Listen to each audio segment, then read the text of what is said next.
हो मेरा new blog में आप लोग का वेलकम है। फिर एक धमाका संग लेके आ चुका हूँ आप लोग के बीच में। जो भाई मेरे गाने का सुनते हो तो लाइक करें, कमेंट करें, शेयर करना भूलिए। ये गाना यूट्यूब पर, फेसबुक पर दोनों पर मेरा अपलोड हो गया। यह गाना आप लोग इस गाने को लाइन बाय लाइन सुनिए, मस्त लगे तो भाई के लिए लाइक कीजिए, कमेंट कीजिए। चलो आप लोग इस गाने को लाइन बाय लाइन सुनाते हैं। बिना देखले कबो सोई ना आज मुलाकात नइखे। यहाँ दो बार गाना है। बिना देखले कबो सोई ना आज मुलाकात नइखे। पहिले जैसन रहत रही अब बात नइखे। बिना देखले कबो सोई ना आज मुलाकात नइखे। बिना देखले कबो सोई ना आज मुलाकात नइखे। यह मुखरा है। यह गाना को आप लोग तरीक बनवा के गा सकते हो फ्री में। चलिए अंतरा वन सुनाते हैं।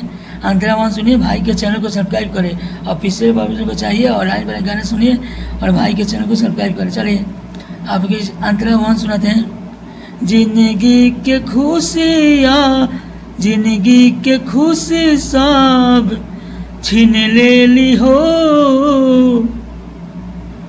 अब कब ना उनसे जिंदगी ना मिली हो।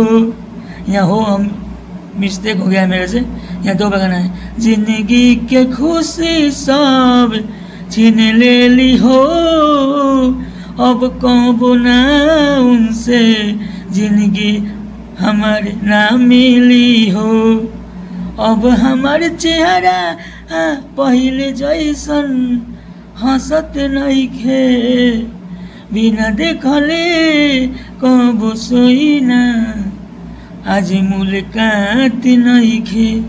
बिना देखले कबो सोई ना उहे आज मुलाकात नइखे।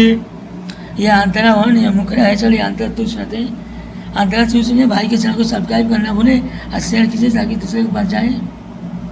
चलिए अंतरा तू सुनाते हैं। पहिले पहिले त कहत रही बार तू भगवान हो। आज उहे बन गईली दोसरा के धन हो। यहाँ दो बगाना है। पहिले त कहत रही बार तू भगवान हो।